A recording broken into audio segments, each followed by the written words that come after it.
So Lee, point two, we're moving on from Granit Xhaka to Unai Emery. And have we improved as a football club? Has he improved any individual players? If you remember rightly, when he came in, they were talking about he had dossiers on players and, you know, that the coaching would improve the players, etc., etc. Have we improved? Well, he must have given a fantastic interview, mustn't he? Yeah. Because I haven't seen no improvement, Kev.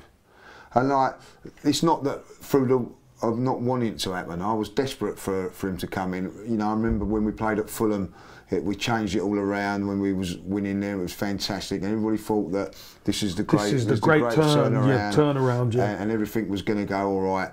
But it's just from the last 8 games to now, it's been really, really poor, Kev. His relegation form, or, you know, or bottom half form, we've not been convincing. I've not seen us play fantastically well in any game. Even yesterday, you know, 2-0 up, 2 set pieces. There weren't no real football. It was mismatched football after that, you know, until they got the penalty. And I just haven't seen any improvement from the defence. I haven't seen any improvement from the midfield and the defence, so you can see what's going on there. Yeah. And then you've got the 3 exciting forwards up front that are just isolated. There's no cohesion between the 3 of them. I don't think they know what they're doing at times. You know, Aubameyang's coming out from the wide, coming in. You know, you look at Liverpool, for instance, all 3 of them are moving around. They know exactly what they're doing. You know, they've got a system, They've got a system. I've seen other managers come into other clubs, like Brendan Rodgers at Leicester. Don't tell me that Leicester were in a better shape than Arsenal when Emery come in. You know what I mean? Like, there's this myth of like it was a total shambles. Deadwood. It was a total shambles. We come 5th in the league, and we'd won cups and all that. We was a winning team because we'd won the FA Cup 3 years out of 4. Yeah. You know, Leicester hadn't done that. Leicester, you know, were all over the shop. But he come in, he's put an arm around Vardy and made him look at, you know, I don't see none of that with Emery. I don't see it, like the man management side of him. I don't see positives in that. You know, like as I said earlier on, Maitland-Niles was doing him a job, and then all of a sudden, I've got me right back in there. Thank you, out you go.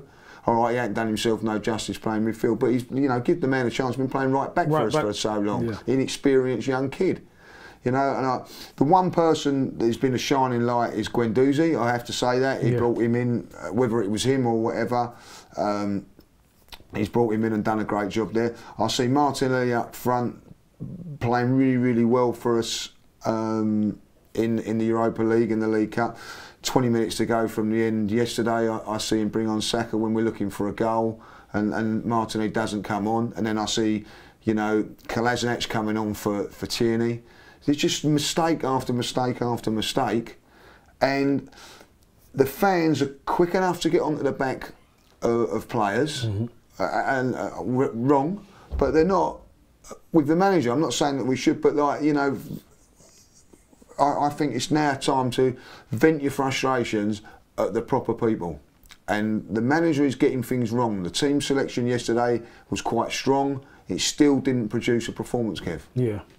I mean, I look at Unai Emery and I say to myself, what is our best team? Why can we not be consistent, play consistent football? Because I think we've been like a roller coaster, I'll be honest with you. 1 minute, 1 half against Tottenham and Aston Villa, we're awful. Yeah. But we've got players who can pull rabbits out of a hat because they're that good. Now, how good could they be with a proper system in place? Yeah, set up properly, yeah. And I think that's the frustration of us fans. We know we've got good players, but I truly believe we're underachieving. I truly believe this squad is underachieving with the talent that we have. Especially that front three. That front three, we're expecting them to absolutely go and murder teams. But, for instance, yesterday, Aubameyang had 1 chance. Lacazette didn't really have a chance.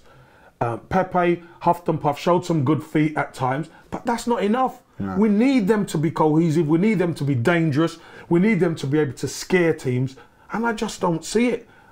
So again, I asked the question, and you know, I'm sure we'll have plenty of people leaving messages and stuff. What has Unai Emery done to make us better? You tell me. But this is the question, Lee. What has he done to make us better? And I used to back managers. I don't back managers anymore. I think because you know what? It's wrong. And when you back managers, you get stuck with that manager. And I don't want to be stuck to any managers. I'm stuck to Arsenal Football Club. Yeah. And I want Arsenal Football Club to progress and be able to go and challenge. I don't see it. So I'm calling out Unai Emery right now because I'm not seeing that. That's what I want. And I'm not seeing it. I'm not even seeing shoots of progress. Yeah, there's anymore. nothing. I think we're regressing. Yeah, there's nothing. If you look at it, Kev, right, we've got, I think, 3 exciting players. Not quite doing the business, but they're exciting forwards, like, you know. So so there's your foundation, right? Let's build the team to make them stars that they are. So forget about everything else. That's what you focus on. But then they're the least of his priority. It seems to me. Oh no, I can't worry about them. I want to focus on getting the defence and midfield right. And nothing's happening. We can concede goals. For instance, Crystal Palace, the last 2 home games played in the league, we've scored twice in 2 games, and we've got a point. So basically, we're conceding 2 and 3 goals to Crystal Palace. So nothing's really improving. We're conceding too many goals. I don't see enough clean sheets.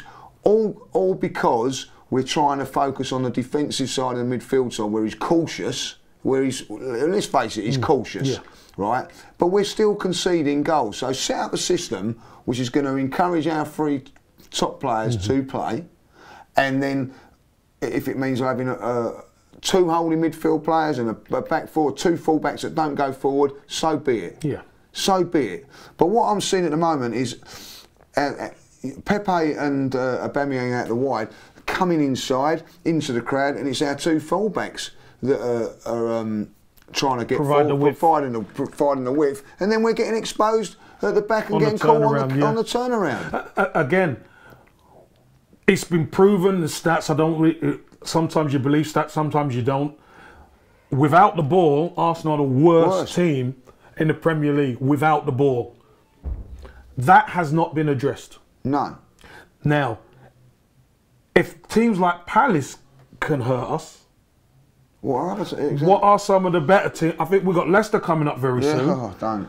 You know, and Leicester, you see what happens when you turn the ball over to them. They cut right through you. Am I worried? Yeah, I'm worried. I've got to be honest. I am worried to death about Arsenal Football Club progression. And the progression isn't happening. And you know what? People say, give him time, give him time, give him time. Time is for progression. If we see progression, then we'll give time. But we don't see progression. So what should we do? We're not a firing club, we're not this. No, we're a club who are languishing and regressing. Yeah. So something has to be done. I'm not all for people losing their jobs. But if you're not doing the job to the right capacity, you're going to lose it. Exactly. The thing is, the frustrating thing for me as a fan was when we was under Arsene Wenger, we was this great team going forward, but we was absolutely woeful at the back, right? So now you think, right, get a manager in that can continue with that great philosophy of going forward, but have someone to sort out the back. Yeah. What's happened is not sorted out the back, and we are not playing that we've regressed from attacking football. Yeah, that's what we've done. So we've gone back and back. And now I'm thinking to myself, well, under Arsenal, at least you played great football. All right, you know, why has he not been able to do this? And I've tried to give him the benefit. It's not a knee-jerk reaction. This has been going on. I've been watching, and I now realise, Kev, I've realised that he is not the man to take Arsenal Football Club forward. I want someone that has all that flair up front, attack, but can defend properly. Rigid at the back. And what he's done is he's totally lost all of that free-flowing stuff, and we're still rubbish at the back. Conceding far too many. Far too many. The defenders. I had a little think about. It was a good conversation yesterday about the Palace game. The two ex-Chelsea players were on the park yesterday. Yeah, David Luiz and Gary Cahill. Arsenal chose the footballing defender, and Palace chose the stopper. We needed the stopper. We needed the stopper, not the free-flowing foot. Because at the end of the day, the free-flowing foot was not there anyway. But we needed someone like that. Yeah, but Lee, when there was a shout that we could get Gary Cahill, the fan base went in mad. Now, we don't want Chelsea's rejects. We don't want this. We don't want that. Well, we've got one. But I personally, look, the same thing happened to certain other players as well. When they get linked with Arsenal, oh, he's not an Arsenal player. Do you know what? Give me a defender who can defend. Yeah, that's exactly it. We've not had one. When was the last time we had a defender that can defend? Defend properly was probably Sol Campbell. Yeah. And Arsenal haven't won a title without a British centre half. Yeah. So that tells you quite a bit. I think some of the heart has gone out of the club. In fact, not some. I think a lot of the heart has gone out of the club, because I think that was the connector between the great teams and the fan base. You could relate to it because there was a bit of steel in there. Now, I don't think the game helps so much. Yeah, but I think we're weak. I think we're weak. We're weak mentally. 2-0 up at home. And listen, it happened in my day. I remember start of the season against Norwich. We're 2-0 up at half time. And whatever happened in the second half, we ended up losing the game 4-2. The wheels fell off. But you knew that team had it. Was going to come back. You knew that team had it. With this team, this is the second time this has happened to us. You know, Watford, who were struggling, we were 2-0 up at Watford, and they absolutely pounded us. We were lucky to get away with a point. So, again, have we improved? No, we haven't. And why shouldn't we be able to talk about the manager and say, or the coach, and say, you're not doing the job that you were supposed to do? Kev, the way things are going, right, we are not going to get top four, right? Yeah. We're not going to get top four. That's it. You know. So what the board now? Are they going to just allow? Well, we're going to discuss the board next, because at the end of it, we cannot allow this to continue. You know, what worries me, when I come out of Sheffield United on Monday night, a lot of fans weren't that bothered, because it's expected.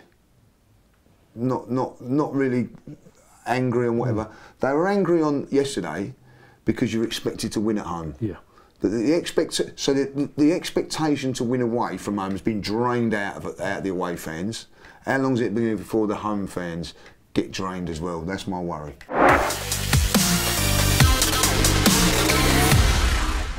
I think the board played a very cute game in the summer, and played us. You know, they played a very cute game, and you know they won some brownie points by getting Nicola Pepe in. They bought Saliba, but they had to loan him back, and I think he's going to be a great player for the football club. But I don't think Unai Emery is going to be the man to manage him. No, that's for sure. What do you expect from the board now? Do you expect them to be decisive now? Or do you expect them to just stay the way it is? Because you said it yourself, you don't think Arsenal are going to make the top four. No, listen, I'm getting fed up, right? I'm getting fed up with fans going, oh, look at Liverpool, look at Jurgen Klopp, look how you've got to give him time, he's had 3 years, yeah? Right, let's go back. Roy Hodgson was their manager, weren't good enough.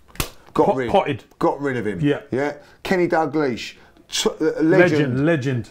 Got rid of him. Potted, yeah. Right. Brendan Rodgers nearly won in the league, as you said earlier on, like, you know, but when things were on the turn, it didn't look like they was going to do it. Gone. Potted. So now they've got the right man in. Look at them. Yeah. And we dither and worry about what we're doing. You know what I mean? Like, this is the time now to say, right, this manager, right? If I'm on the board now, this manager is not going to take us where we're going to go. So right, let's do ourselves a favour and get rid. Because at the end of the day, as I said on an interview yesterday, it's going to cost us 6 million now to get rid of him, right? Otherwise, in the summer, it's going to cost us 45 million because we're not getting Champions League, and we've got another year of doing what we're doing, and also maybe missing out on the manager that we should be getting there. They're out there. I don't want Jose Mourinho, by the way. Yeah, That's no no chance. No go. Right? No go. chance. No Jose, right? No way. No way. But there's managers out there that we can go and get. And the board have got to be ruthless. You know what I mean? Yeah. And that is the trouble. The fans have been too easygoing, you know what I mean? They've certainly not been on with Granit Xhaka. They've been right on him now. But it's time now to say, right, we're not happy with this. We want the board. The board need to be ruthless and make that decision. And not just think, I hope that it's going to happen. If you look at all the successful sides, Chelsea, I don't agree with what they do by sacking their managers left, right and centre, but they get the results at the end of the day. But they've been successful. They've been successful. Haven't they? And I know, look, the budget has been different and the squad has been different. But if you want that as a football club, if you want to be the best or you want to compete as the best, you have to be ruthless. Yeah. You have to make tough decisions moving forward. Now, the Arsenal board, to me, have got it sweet. They've had it sweet for such a long time. The fans always turn up. You know, the fan base have been battling each other at times over Wenger. Now they bring Emery in and it's buying them more time. I can't have it anymore. No. I'll be honest with you, I can't have it anymore.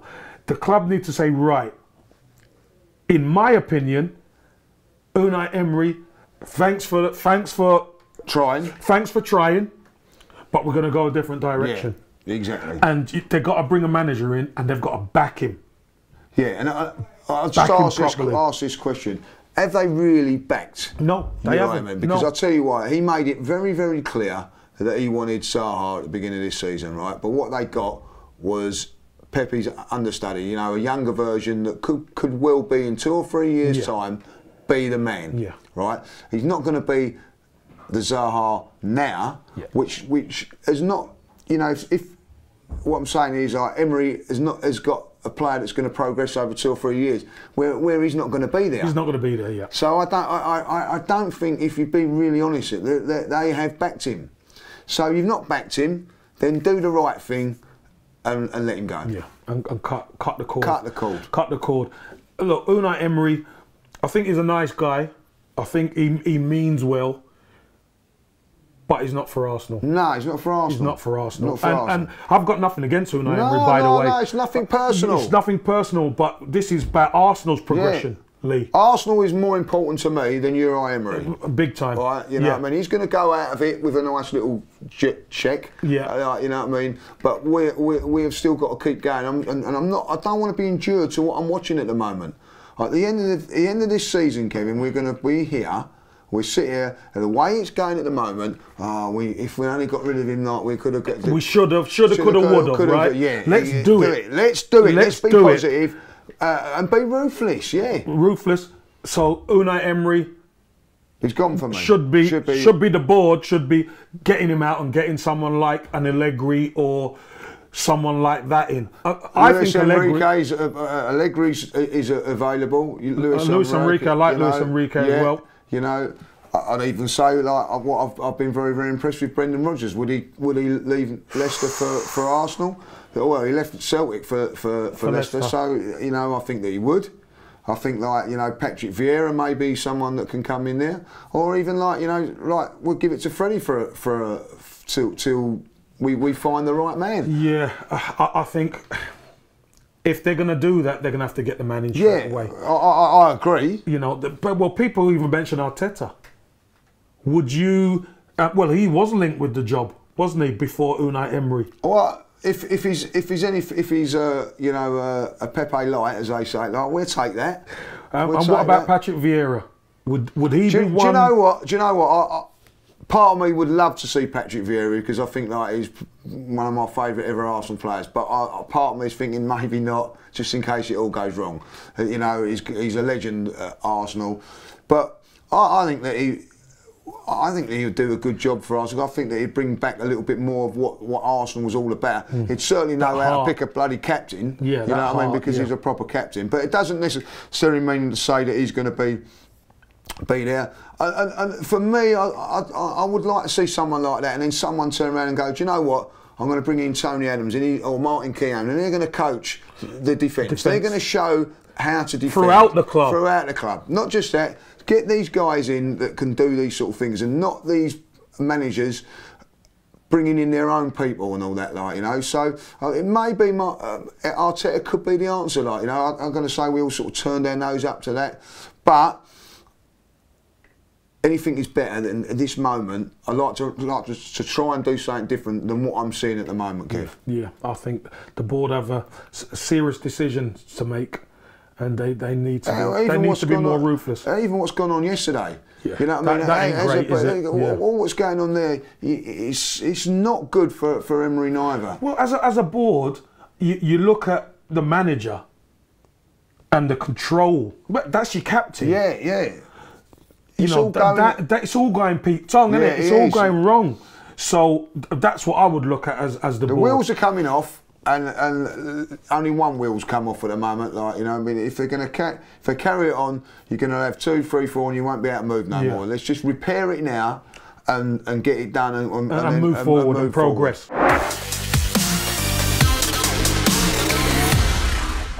As a striker, I look at Aubameyang and Lacazette, and I look at Nicola Pepe. I'm not going to really incorporate Pepe into this yet, because I don't believe, and this is the fourth thing I think needs to be addressed, I don't believe Aubameyang is effective out wide. No.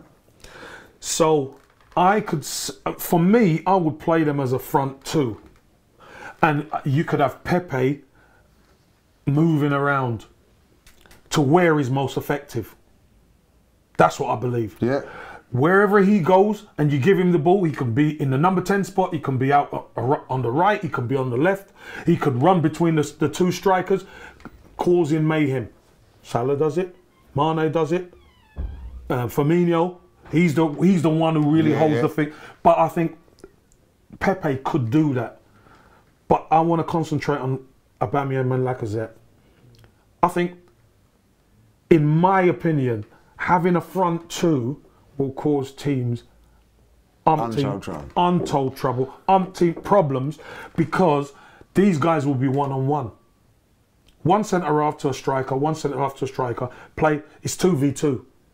One individual against one individual, but they can play as a pair. And I think we'll be a lot more effective playing that way. What's your thoughts on that? I agree with that. I felt I did play that slightly, yes, over 4-4-2, but that don't work. What he's going to have to do is rip up what he's doing, this is how I see it, and go, right, 3 centre-halves at the back, so you've got 3, 5, 2. So then you've got the two wing backs, which would be Tierney and Bellerin. Natural to do that. Not great defenders, but I don't know so much about Tierney, but certainly Bellerin is a better defender, but he's comfortable playing that. So that's it. And then you've got the 2 holding midfield players, whether that or 2 that can be like Guendouzi, Ceballos, or you know, Torreira or whatever. And then you have the 1 in front with it, and that's where I think that Pepe could play there. Yes. And then the 2 up front doing what they're doing. But this is what I'm saying, and go for it. And I think that's the case for the manager is now, to go for it. We've got 3 central defenders in there that can do that job. Not the greatest, but they can do that. Like, you know, you play Holding on the left, Socrates and on the right, and then Luis coming out. And it would be a much better system, but you're dead right. It would get our 2 most influential players in the team in the game a lot more than what we're seeing at the moment, and certainly not putting one of them out wide where he's doing nothing. I just think it's the manager's doing it to accommodate his system. And it's affecting the players. Yeah, of course it's affecting the players, because against Crystal Palace, you look, Aubameyang had 1 chance. Yeah. And the front boys weren't really in the game, were they? They weren't really in the game. They haven't been in the game for the last couple of games. So there's something fundamentally wrong. There is something fundamentally wrong. And I think we're missing a trick by not playing them as a front two. The problem that you've got is that when you play Aubameyang as the front man, his hold-up play is not the best, Kevin. Yeah, he's not good with his back to goal. He's not good with it. Well, Lacazette is. Yes. Right, but then you haven't got the pace and to stretch it like with Lacazette, where you have with Aubameyang. So you've got to, if you mould them both together, you've got the ideal partnership. So. But he's never looked at it, Kev. No, I know, and this is the frustrating thing. He'll leave one of them out. But Lee, this is the reason why I'm bringing it up, because you put Lacazette and Aubameyang in any other team in the Premier League, do you reckon they would play them wide? One of them wide? No chance. They'd be playing through the centre. Yeah. So why do we have them and we not playing them through the centre as a pair? And this is again going back to you, you know, which worries me about it. He'll look to leave one of them out, put him on the bench, putting Lacazette on the bench. You know, like they probably had better performances this season have been with Lacazette. But you know what I mean. But our only away win this season was when he was injured and Aubameyang played up front.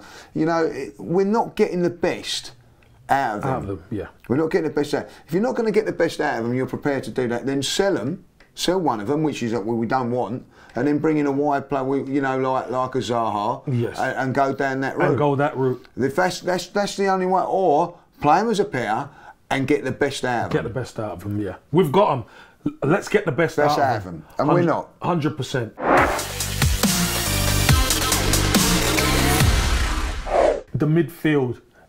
It's non-existent, really. And where's Torreira?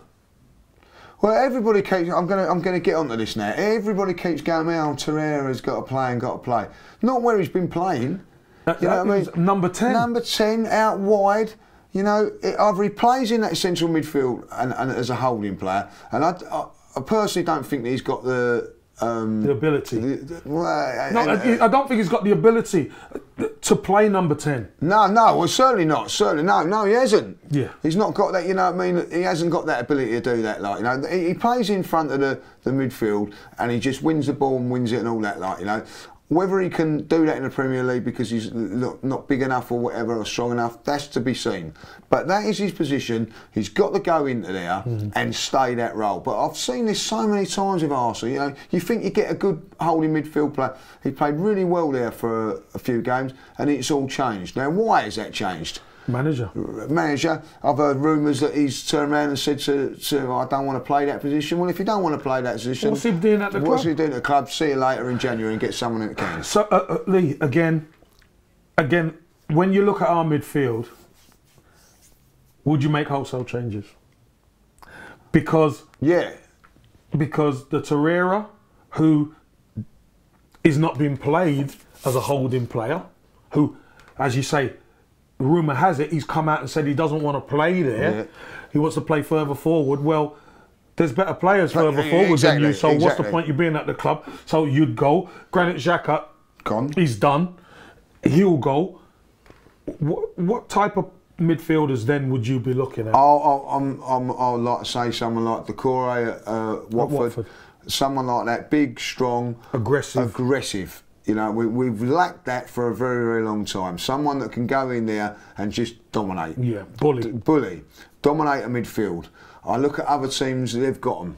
You 100%. Know what I mean? Like Liverpool, everybody keeps going on about Liverpool, but they've got like Fabinho that does the job that we want someone to do. Just sits in there and just breaks things up, plays it simple, and then let the players let the flair boys play. Let the players play. You know what I mean? And there's nothing wrong with that.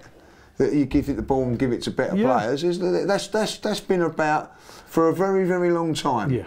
Brian Talbot was one of those players at Arsenal in the 70s that done that. Yeah. You know what I mean? And real good at it as well. Real good at it. And like, you know, and got a very, very good career by doing that. Yeah. You know what I mean? Like, and there's players that can do that. Makelele, when he was at Chelsea. Well, he made it famous. He made it famous. At Real Madrid, when he was at Real Madrid and then he came to Chelsea. He made it famous. He made it glamorous. Yes. He made that role glamorous. Like, you know, and so it's been there for a very, very long time. And let the players play. You just do your job. You do your job. And there's nothing wrong with that, Kev. Yeah. And we've got to get into that mentality. But then what we've got is to think, oh, I can play with these boys up there. And no, you sit in there and you do your job. So do you think it's down to the manager to dictate to the players? Because we're hearing Torreira say, I don't want to play in that position, right? Where you don't hear that from any other club. No. You don't hear it from any other club. So is that Unai Emery fault that the midfielders now are rebelling? Do you get what I'm saying? Exactly. Because it's madness. So he's losing the dressing room. This is what we're saying. Yeah, or he's losing players. So, he's losing players. Listen, when I played I wasn't quick enough to play up front. Right, you know what I mean? Didn't have quite enough pace, like, you know what I mean? I'd love to have played up front. So I ain't going to go to my manager and say, like, you know, I'm not playing in midfield, I'm playing up front. I want to play up front, I want to play up front. He'd turn around to me and go, you want to play up front? Go to another club. Yeah. See you later. Or you know what I mean? Or you'll be sub. So we're getting to that ruthless element again, aren't we? They're ruthless at ruthless at semi-professional level. Why are they not ruthless at Arsenal Football Club? Why are players dictating to a manager where they want to play? But is the manager strong enough? That's what it says to me. Is the manager strong enough to be able to control and handle these players? Because as the manager or coach, you're the one who dictates the tempo. You're the one who lets the team and the squad know how you want to play, where you're playing, and you've got to believe in it 100% to do it. Yeah, exactly right. So here you are on a Friday afternoon, back in '91, right? And your team sheet comes up and you're on the right wing. Mm-hmm. You're gonna go up to George Graham and say, I don't want to play there, I want to play up front. Would you dare do that? Nope. No chance. You just get so why now are they there doing this? Lee, and that's a great point. I don't understand why these players. Is it too because much power? Is it that's the button I was just gonna press? Do these players have too much power or think they have the power to be able to dictate to this manager? Because if the players don't have that respect for the manager, he shouldn't be manager of Arsenal Football Club. No. Let me just tell you that right now. He should not be manager of Arsenal Football Club, because dictating to the manager of Arsenal Football Club where you want to play, no chance. Not in a month of Sundays. I could never do it. I was privileged. I was happy to play wherever the manager wanted me to play. If he wanted me to play right back, I'd play right back for the football club. And one thing about George Graham was, he wouldn't ask you to do something you couldn't do. He knew if he's going to play you there, he knew you could do it. And that's what he is. But players dictating to management cannot happen for me. And I'm also going to say this, Maitland Niles, right? I think at the end of the day, he even come out and said, oh, I'm not really a right back. I'm not really doing it here. I think he threw the towel in a little bit and started not producing, thinking, because I don't want to play here no more. Yeah. I'm getting loads of stick for playing here. So I'll tell you what, I don't want to play now. I want to play midfield. So you've got a young kid now of 21, 22 telling the manager, I don't want to play right back no more, I want to play midfield. So young kids are doing it. Young kids are doing it, and it doesn't bode well, Lee. No. It doesn't bode well for the football club. And if this is the way things are going now, it definitely needs to change. Definitely. There you go. So, Lee, thank you very much, everyone, for listening. Leave your comments, and we'll see you again in a fortnight's time. So it's goodbye from me. Goodbye from me. Hopefully a bit better to talk about now. It's been tough. It's been a tough week. It's been a very tough week for Arsenal. So hopefully next week will be a bit better. See you in a fortnight's time.